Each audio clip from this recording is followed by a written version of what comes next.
আসসালামু আলাইকুম রহমতুল্লাহি ওবরকাতুহু। সম্মানিত দর্শক, সমালোচকদের মুখে রীতিমতো চুনকালি মেখে ডক্টর মোহাম্মদ ইউনূসের সরকার একটি যুগান্তকারী সফলতা অর্জন করেছেন।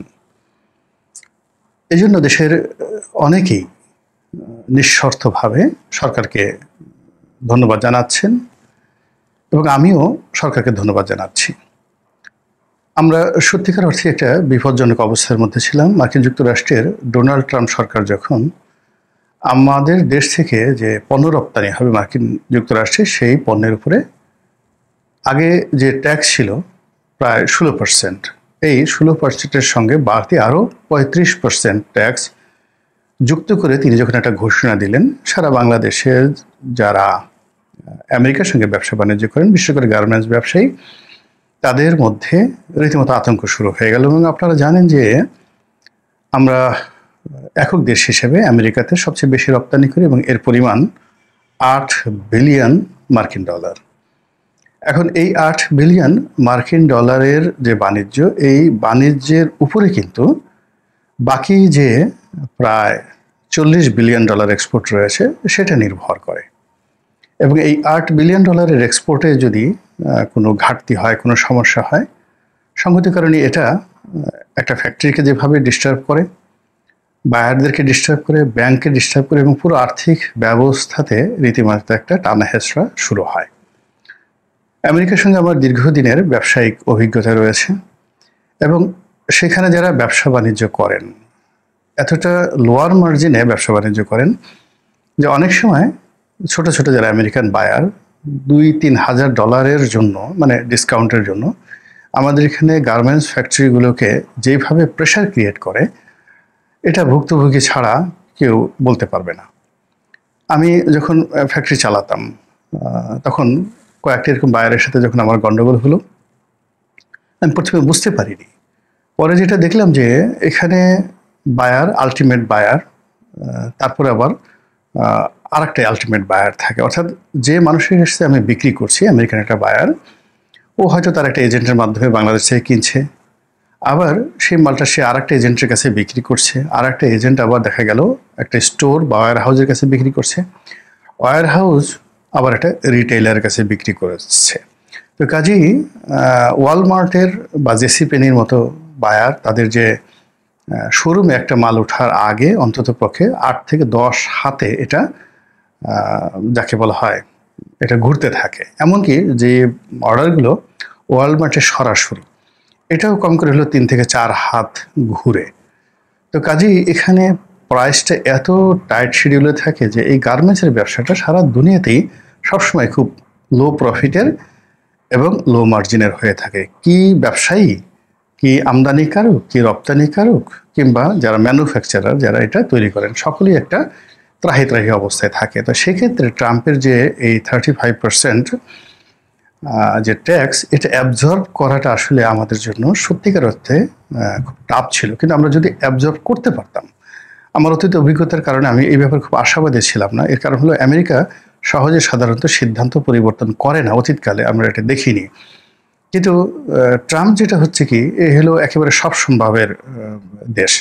বাংলাদেশ যেভাবে এরশাদ সাহেব চালিয়েছেন, শেখ হাসিনা যেভাবে চালিয়েছেন, ঠিক একই কায়দায় এখন তিনি আমেরিকা চালাচ্ছেন। তার কথায় হাসতে হবে, তার কথায় কাঁদতে হবে। এবং এখন তিনি যেভাবে শুল্ক আরোপ করছেন, আবার মুহূর্তের মধ্যে সেই শুল্ক রহিত করে দিচ্ছেন একটা দেশের উপরে, যেমন সিরিয়ার উপরে যে অবরোধ ছিল, সে অবরোধ যেভাবে 1 মিনিটের মধ্যে তিনি উইথড্র করে ফেললেন, এই ঘটনা আমেরিকাতে আসলে কখনো হয়নি।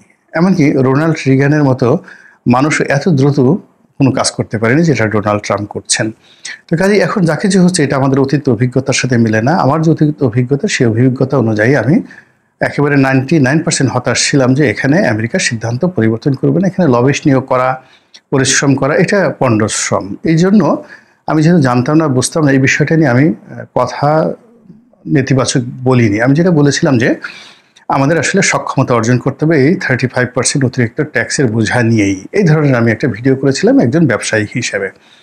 কিন্তু এই সময়টিতে যারা সরকার বিরুদ্ধ যারা লোকজন রয়েছেন, তারা ডক্টর মোহাম্মদ ইউনূসের 14 গোষ্ঠী উদ্ধার করে দিয়েছেন যে এটা করবেন, ওটা করবেন, ফেইল, এত আমেরিকান, যা বলার দরকার সব কিছু বলেছেন।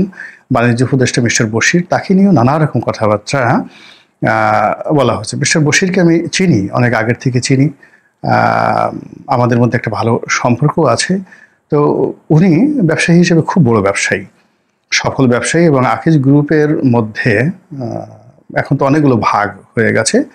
তো সেই ভাগাভাগির মধ্যে ইন্ডিপেন্ডেন্টলি অ্যান্ড ইন্ডিভিজুয়ালি উনি সবচেয়ে সুবিধাজনক অবস্থানে রয়েছেন। আর উনার একক ব্যবসা বাণিজ্য যদি বাংলাদেশের সামগ্রিকভাবে তুলনা করা হয়, তাহলে যে কোনো শিল্প গ্রুপ, সেটা গার্মেন্টস হোক কিংবা অন্য বাইরে হোক, তাদের চেয়ে বেশি হবে, বই কম হবে না। এমনকি বসুন্ধরার চাইতেও তাদের জনাব বশিরের যে ব্যবসায়িক ব্যাপ্তি, এটা অনেক অনেক বেশি সাউন্ড, এবং উইদাউট লোন টোন এরকম কোনো কিছু নেই, একজন সফল ব্যবসায়ী। তো তাকে আমি একবার জিজ্ঞাসা করেছিলাম, তিনি হয়তো বয়সে আমাদের চেয়ে 2-3 বছরের ছোট হবেন এরকম আর কি। তো একবার জিজ্ঞেস করেছিলাম যে আপনি আপনার জীবনে যে কজন অর্থমন্ত্রীকে দেখেছেন, এটা ওনার সাথে আমার এই কথা হয়েছিল 2015 সনের দিকে একটা পারিবারিক অনুষ্ঠানে। তো অনেকক্ষণ আমরা আলাপ আলোচনা করেছিলাম। তখন রাজনীতি নিয়ে ওনার কোনো এরকম স্বপ্ন কোনো কিছুই ছিল না, উনি এরকম হবেন এটা জানাও ছিল না। একজন ব্যবসায়ী হিসেবে তিনি দেশের রাজনীতি নিয়ে চিন্তিত থাকতেন, ওয়েল কনসার্ন থাকতেন। তো ওই সময় তারা জিজ্ঞেস করছিলাম তার দেখা শ্রেষ্ঠ অর্থমন্ত্রী কে। তো তিনি এক বাক্যে বললেন যে সাইফুর রহমান। কেন? তো সাইফুর রহমানের কতগুলো যুগান্তকারী সিদ্ধান্তের কথা তিনি আমাকে বললেন, যে ব্যবসায়ীদের সাথে মন্ত্রণালয়ের, ব্যবসায়ীদের সাথে এনবিআরের কতগুলো সমস্যা যেগুলো 10 বছর 15 বছর যাবৎ চলছিল, সাইফুর রহমান সাহেব অর্থমন্ত্রীর দায়িত্ব নেওয়ার পরে ম্যাজিক্যালি এই সমস্যাগুলো তিনি যেভাবে অ্যামিকেবলি সমাধান করেছিলেন, এটা তার কাছে খুব আশ্চর্যজনক মনে হয়েছে। তো ওই কথাটা আমার স্মরণে ছিল।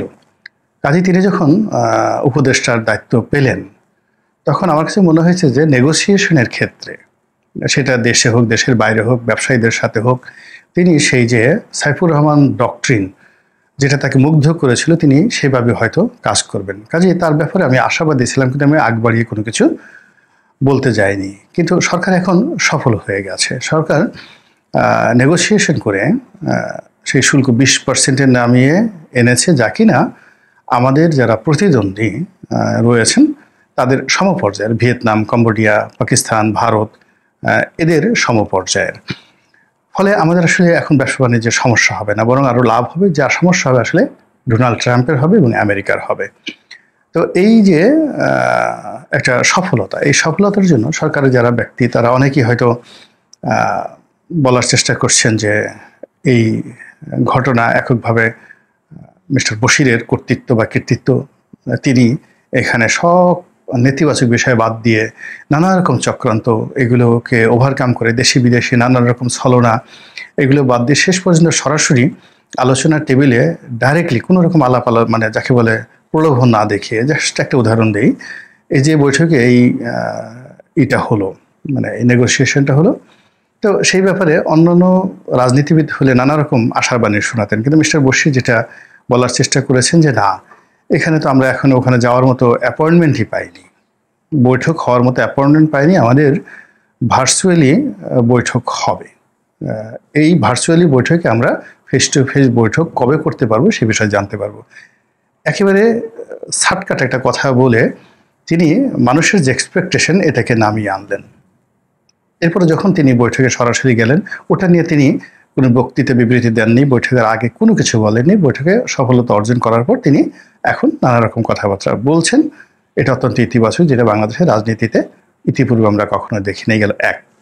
2 নম্বর হলো যে আমাদের ব্যবসায়ীদের মধ্যে অনেক ধড়িবাজ ব্যবসায়ী আছেন, অনেক প্রেশার গ্রুপ আছেন, অনেক দালাল আছেন, যারা কার্যত ভালো কোনো ব্যবসা বাণিজ্য করেন না, যারা এনবিআরের সঙ্গে, সরকারের সঙ্গে, বিভিন্ন বিদেশি এজেন্ট, সরকারের সঙ্গে, দূতাবাসের সঙ্গে একটা ভালো সম্পর্ক রেখে তারা তাদের যে আখের এটা গুছানোর চেষ্টা করেন। তো এই সময়টিতে যখন ক্রাইসিসটা শুরু হলো, ব্যবসায়ীদের মধ্যে যারা এরকম ধড়িবাজ, তারা এই সরকারের সঙ্গে একত্রে কাজ করার জন্য আসলো। অনেকে প্রস্তাব দিল যে আমাদের আমেরিকাতে লবিস্ট ফার্ম আছে, লবিস্ট গ্রুপ আছে, আমরা এর সাথে যুক্ত হতে পারি। নানা রকম বিরক্তি, নানা রকম যাকে বলা হয় বিব্রতকর পরিস্থিতি এই ধড়িবাজ ব্যবসায়ীরা বা ব্যবসায়ী নামধারী, যাদের বড় কোনো কার্যত ব্যবসা নেই, মূলত তারা এই ট্রেড পলিটিক্স করেন, আর দালালি ঠালালি করে মোটামুটি সব আমলই তারা টিকে থাকেন। তারা এই নেগোসিয়েশনের সঙ্গে ঢুকতে চাইল। তো তাদেরকে আসলে যে কোনো সরকারের অ্যাভয়েড করা খুব কঠিন একটা বিষয়, এবং রাজনৈতিক সরকার সব ক্ষেত্রে এদের দ্বারা যাকে বলা হয় সবসময় প্রতারিত হয়। আওয়ামী লীগ হয়, বিএনপি হয়, 111-এর সরকার হয়, এবং এদেরকে অ্যাভয়েড করা যায় না। এমনকি ডক্টর মোহাম্মদ ইউনূস যখন ক্ষমতায় এলেন তখন প্রথম কয়েক মাস, এই বশির সাহেব আসার আগ পর্যন্ত প্রথম কয়েক মাস এই প্রেশার গ্রুপটা পুরো মানে তছনছ করে ছাল ছেড়ে এলো।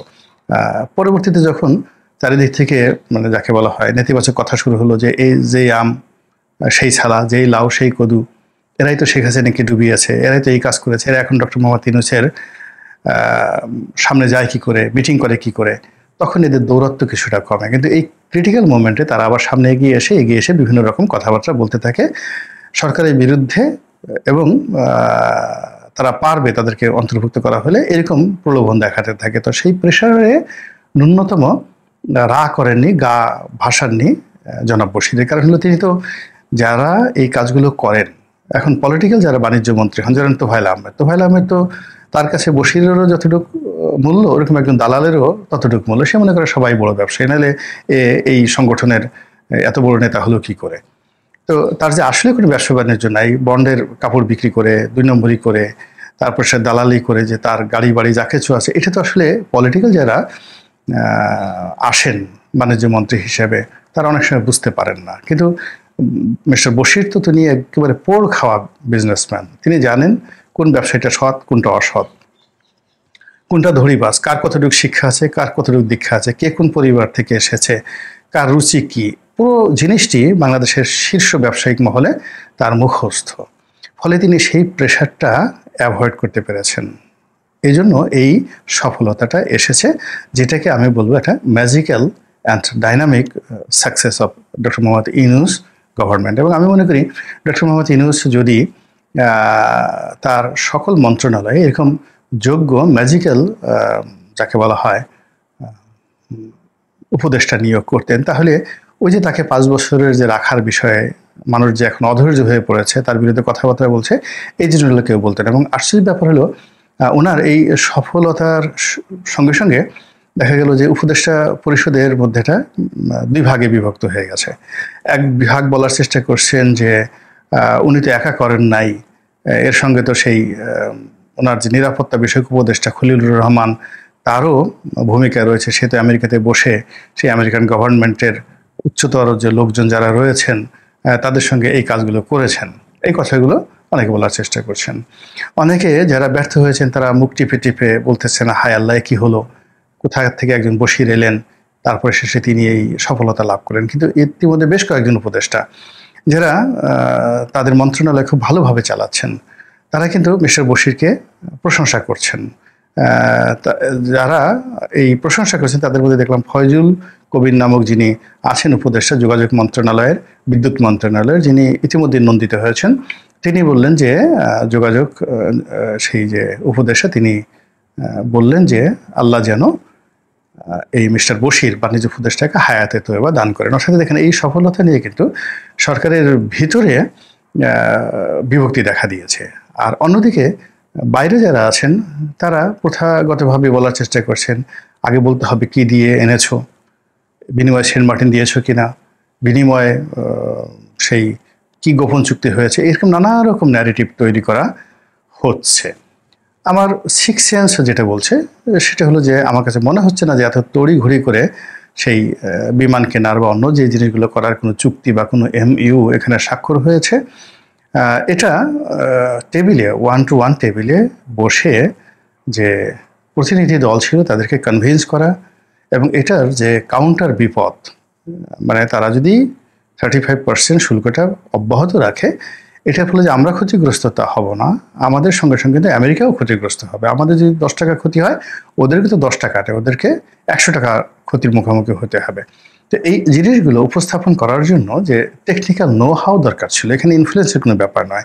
টু দি পয়েন্ট, ব্যবসা জানতে হবে, তাকে ব্যবসা জানতে হবে। এই ব্যবসা জানার জন্য টু দি পয়েন্টে আমার কাছে যেটা আন্দাজ করতে পারি, মিস্টার বশির যেভাবে বলতে পেরেছেন, এটা হয়তো যদি অপেশাদার কেউ হতেন তিনি সেটা বলতে পারতেন না। এনিওয়ে, অনেক দিন পর ডক্টর মোহাম্মদ ইউনূসের সরকারের একটা সফলতা দেশবাসী দেখতে পেল। ব্যবসায়ী কমিউনিটি খুবই আনন্দিত, আমরাও আনন্দিত, এবং একই সঙ্গে আমরা চাই যে আরও কিছু ম্যাজিক্যাল কর্মকাণ্ড ঘটুক, বিশেষ করে আইন শৃঙ্খলা এটা নিয়ে আমরা ম্যাজিক্যাল কিছু দেখতে চাই।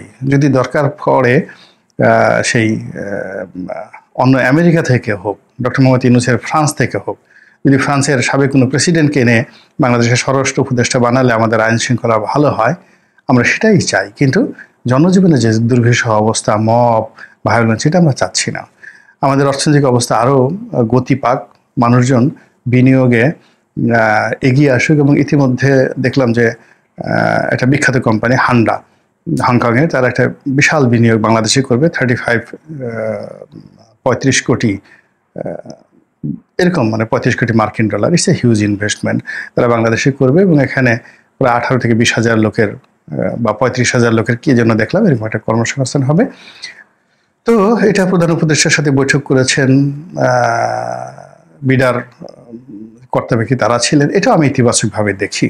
আমাদের দেশে যাই আসুক না কেন, ভালো কাজের প্রশংসা আমাদের করা উচিত। আবার একইভাবে যে মন্দ কাজগুলো ডক্টর মোহাম্মদ ইউনূস করেছেন বা করে চলেছেন সেগুলো আমরা সমালোচনা করব, আলোচনা করব। তাহলে হয় কি, কাজের আনন্দ আসবে আর জীবনের একটা গতি আসবে। কিন্তু আমরা যদি একপেশে হয়ে যাই, খালি প্রশংসা করতে থাকি আর খালি গীবত গাইতে থাকি, তাহলে আসলে আমরা নিজেরাও যেভাবে বিষক্রিয়ার মুখোমুখি হব, আর কেউ আসলে সমালোচনার ভয়ে কাজ করতে চাইবে না। আর অতি প্রশংসা করলেও আরামে সে একেবারে বসে বসে ফিডার খাওয়া শুরু করবে, সে কাজ করবে না। ফলে নর্মালি সমালোচনা এটা নিরপেক্ষ হওয়া উচিত। মহান আল্লাহ আমাদের সবাইকে হেদায়েত দান করুন এবং হেফাজত করুন। আসসালামু আলাইকুম ওয়া রাহমাতুল্লাহি ওয়া বারাকাতুহু।